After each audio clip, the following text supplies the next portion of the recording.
Hola a todos, buenas tardes y muchas gracias por estar acá. Muchas gracias al equipo de Geocol por el espacio que me han brindado el día de hoy para hacer esta presentación y a todos ustedes por asistir.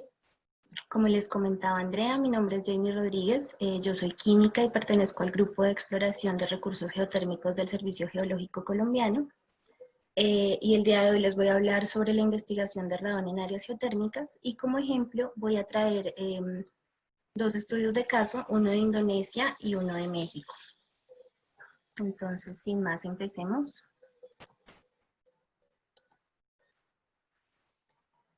Bueno, el orden de la presentación es el siguiente. Primero quiero contextualizar un poco sobre qué es el radón, el origen y los mecanismos de transporte de este gas.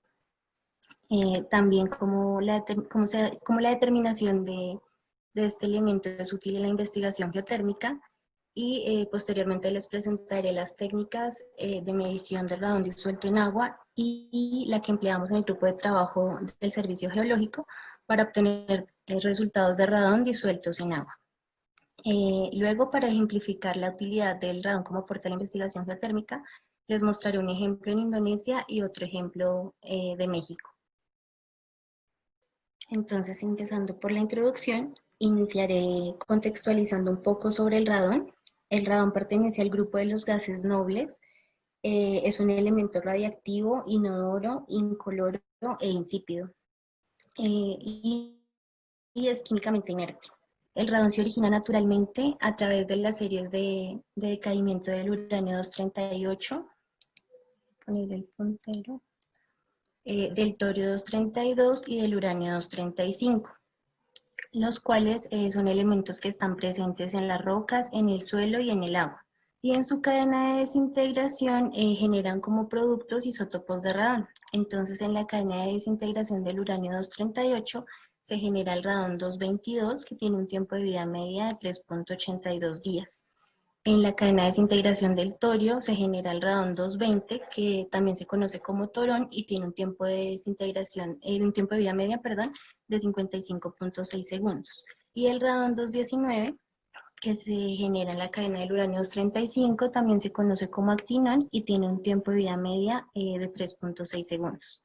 Entre los tres isótopos el radón 222 es el más importante desde una perspectiva de investigación geotérmica al tener un tiempo de vida media relativamente largo, de 3.82 días.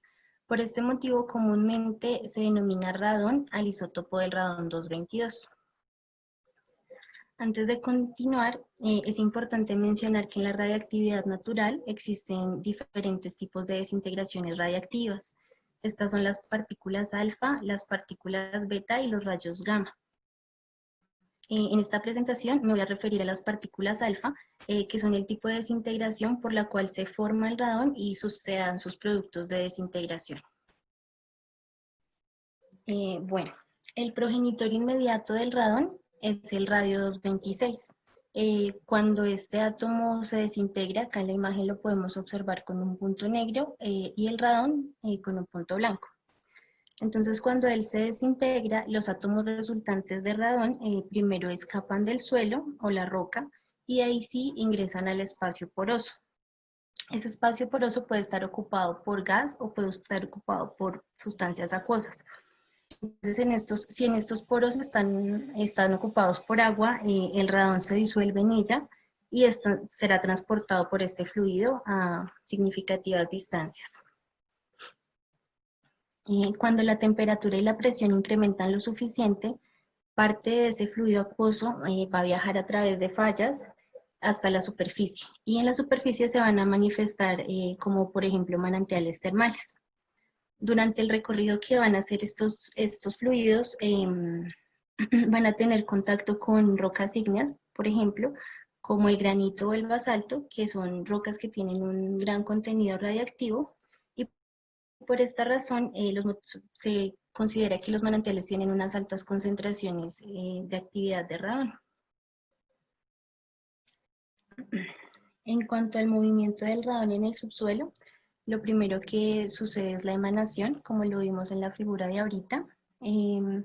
Entonces, al generarse el radón, mediante la desintegración radiactiva del radio, una fracción de átomos de radón va a abandonar el grano mineral y se ubicará en el espacio poroso donde el fluido líquido o gaseoso lo va a transportar.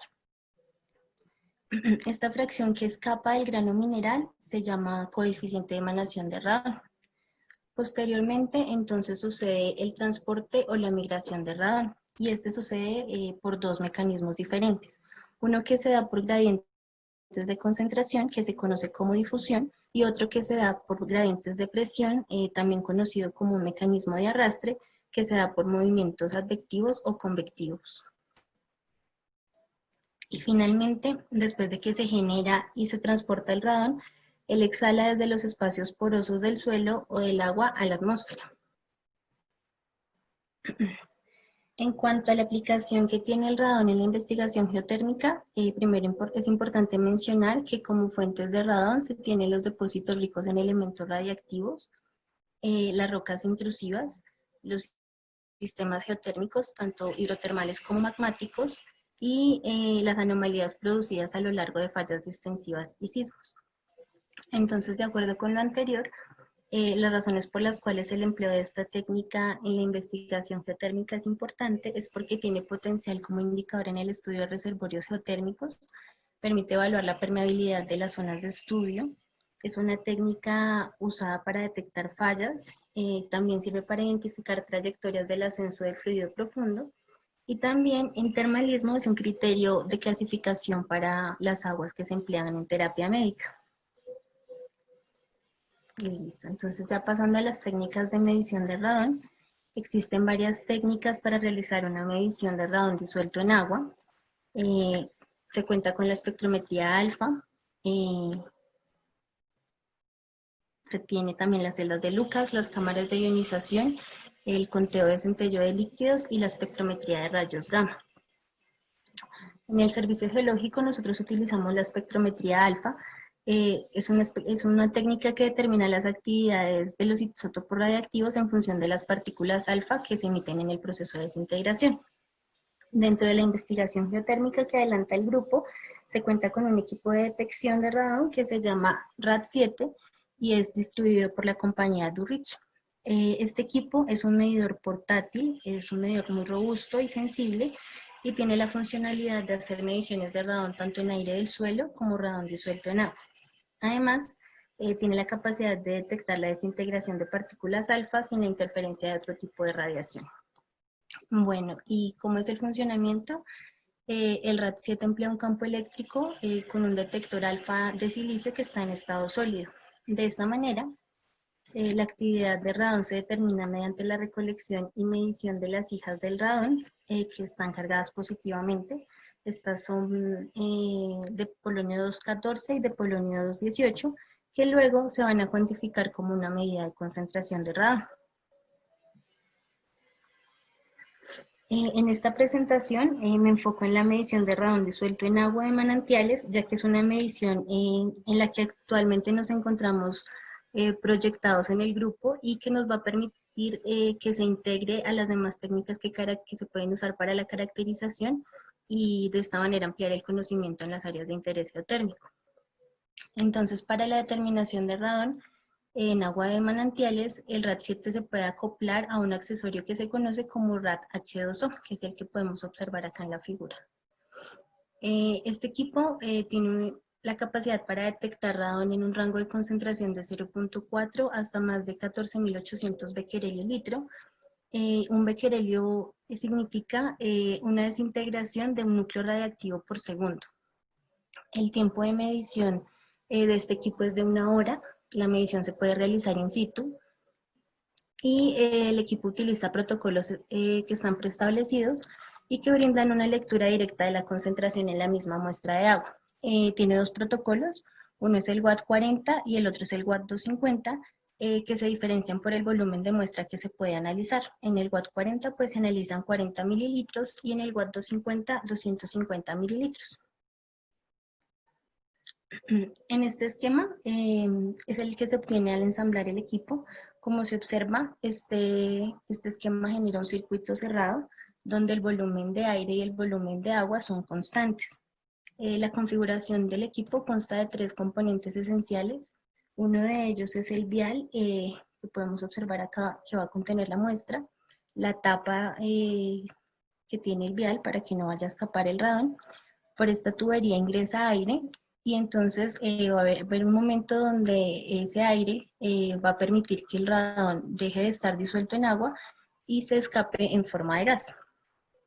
El otro componente importante es el tubo de secante, para evitar que la humedad altere los componentes internos del equipo y por ende pues altere la medición, y pues el detector que va a hacer que va a dar la medida de concentración de radón.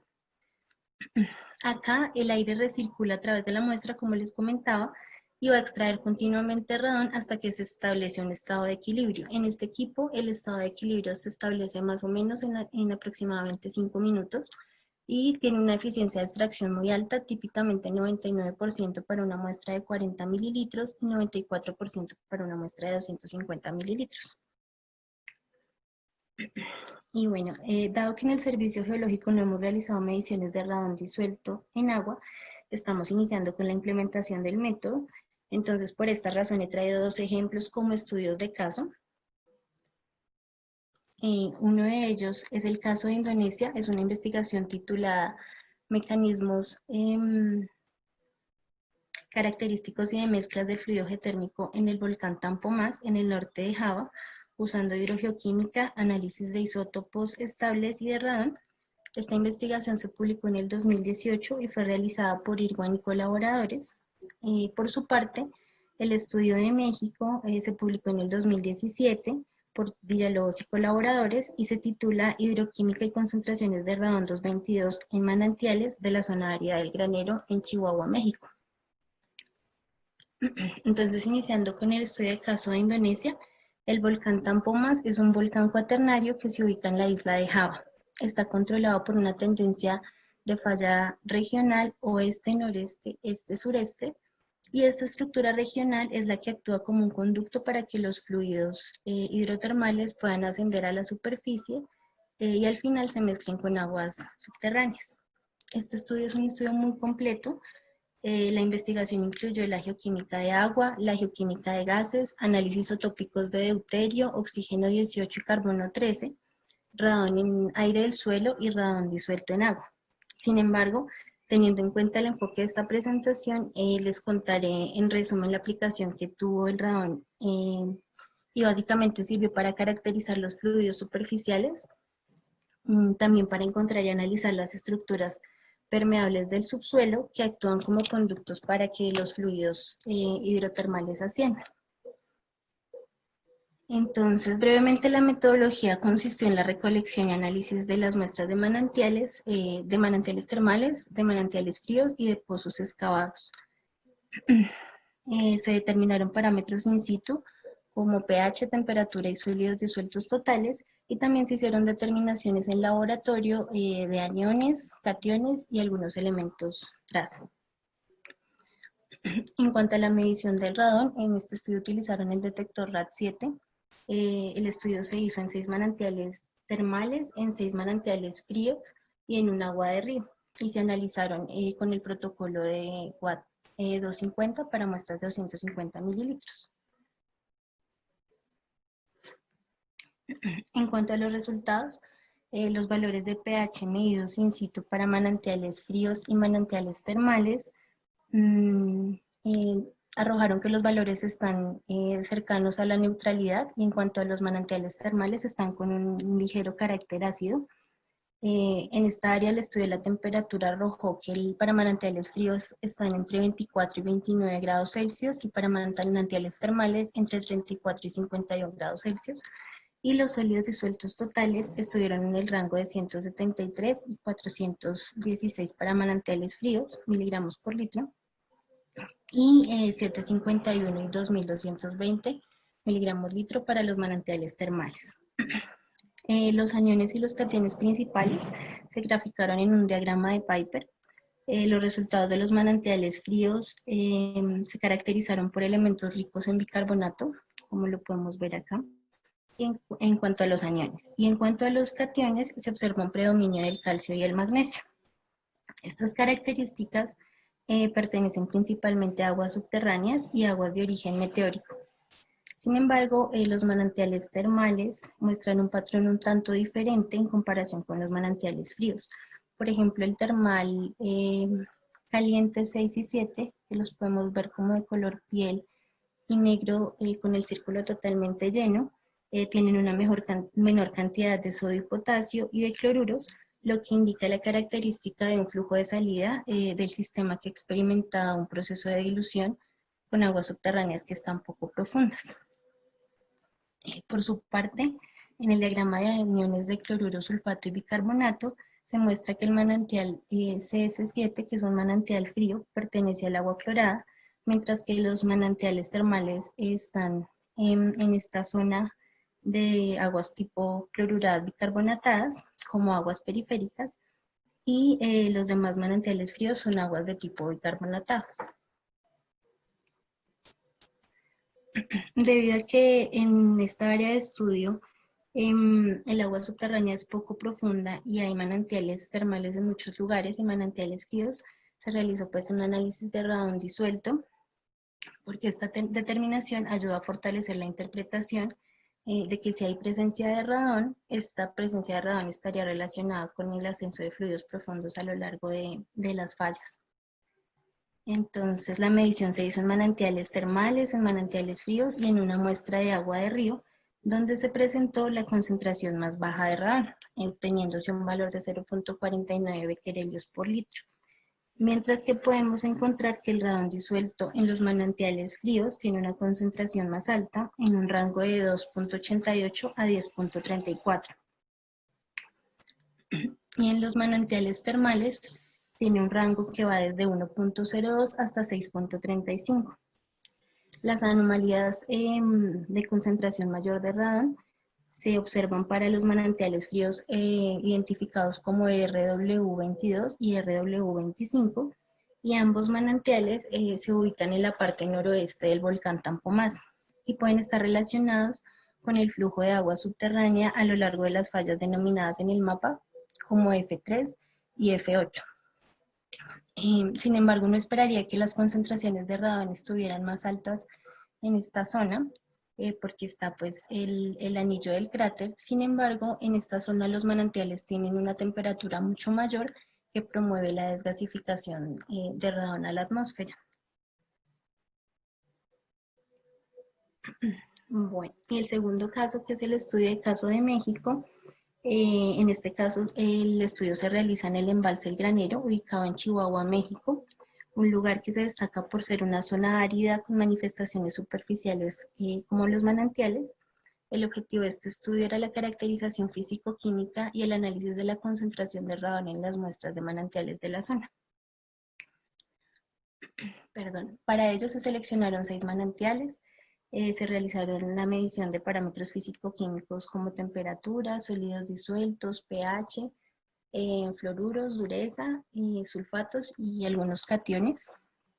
Y también se hizo análisis de radón, el cual se realizó empleando una técnica diferente que es conteo de centelleo líquido, que es una técnica que se hace en laboratorio. Bueno, en cuanto a los resultados, aquí primero tenemos los resultados de los datos medidos in situ, es decir, el pH, la temperatura y los sólidos disueltos totales. Se puede observar que los datos de pH variaron muy levemente entre ligeramente ácido y neutro. La temperatura se encontró que variaba entre 27.2 y 31.4 grados Celsius y que los valores de sólidos disueltos totales presentaron mayor variabilidad con un rango de 270 hasta 1180 miligramos por litro. Con relación a los iones disueltos, los cationes dominantes fueron el calcio, el sodio y el silicio, y el anión con mayor concentración fue el sulfato, que varió su concentración desde 44 hasta 800 miligramos por litro. En esta investigación, las aguas se clasificaron como sulfatadas cálcicas y sulfatadas sódicas. Las concentraciones de radón determinadas en este estudio alcanzaron valores desde 52 hasta 380 becquerelios litro, De acuerdo con una investigación realizada por Inguagiato en el 2000, el rango típico de la actividad radónica en aguas subterráneas puede variar entre 7 a 700 becquerelios sobre litro, pero esto es muy dependiente del tipo de roca que tenga contacto con el fluido. Entonces, para rocas sedimentarias se esperan menores concentraciones de radón y para rocas ígneas y metamórficas se esperan mayores concentraciones de radón. Aquí en el mapa se muestra la distribución espacial de los puntos de los manantiales en la región del granero. Entonces podemos ver que los puntos 4, 5 y 6, ubicados en la parte norte, tienen mayores concentraciones de radón y esto puede originarse debido al material rocoso. En este caso es un aporte de riolita, mientras que los puntos 1, 2 y 3 están ubicados en una zona con mayor cantidad de rocas sedimentarias como lutita y arenisca. Arenisca. Y además para el tema de las concentraciones más altas existe un aporte mayor del radio 226 ya que tiene una mayor movilidad y esto es debido a que en el intercambio iónico él va a competir con los otros cationes presentes en el agua y al haber una mayor movilidad del radio pues va a haber una mayor concentración de radio. Bueno, y para terminar con el estudio del caso de México, en estos diagramas binarios o diagramas XY se muestra la relación de radón con algunos parámetros químicos de la caracterización físico-química y se observa que en la mayoría de las muestras que tienen altas concentraciones de radón, también tienen altas concentraciones de iones como sulfatos, fluoruros y también tienen altas concentraciones de sólidos disueltos totales. Bueno, para terminar, entonces, como conclusiones, tenemos que los estudios de radón en aire del suelo y disuelto en agua confirmaron la existencia de zonas permeables que actúan como conductos eficaces para los fluidos térmicos ascendentes, que existe una disminución de la concentración de radón por efecto de la desgasificación del elemento cuando incrementa la temperatura de las muestras de manantiales, y que la concentración de radón se encuentra estrechamente relacionada con la composición radiactiva de las rocas con la que tenga contacto el fluido geotérmico. Muchas gracias. Gracias, Dani. Gracias, Jamie. Bueno, eh, yo quería preguntarte, entonces vamos a la sección de preguntas. Listo. Ya dejo de compartir.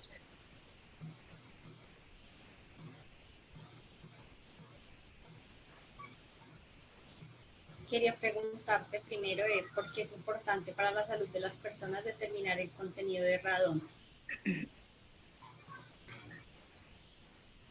Bueno, esto es importante porque durante la desintegración radiactiva el radón emite partículas alfa y estas partículas alfa van a generar elementos radiactivos que corresponden a isótopos como por ejemplo el polonio 214 y el polonio 218.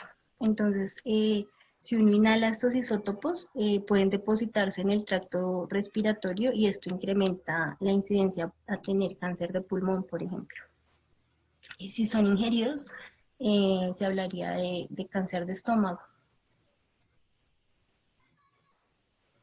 Ok, quería preguntarte también, ¿qué indica la presencia de radón? ¿Podrías explicarnos nuevamente qué indica la presencia de radón para la geotermia? Ok. Bueno, para el caso de la geotermia, el radón es una herramienta muy útil porque indica zonas de alta permeabilidad, sirve también para detectar fallas, también puede identificarse trayectorias de los fluidos hidrotermales. Entonces tiene como varias características importantes. Y Daniela te quiere preguntar, ¿cuánto tiempo se requiere para la medición en laboratorio del radón y cómo se prepara la muestra? En laboratorio depende del método, hay varios métodos. El método de laboratorio que digamos utilizan en el estudio del caso de México es el de conteo de centelleo de líquido.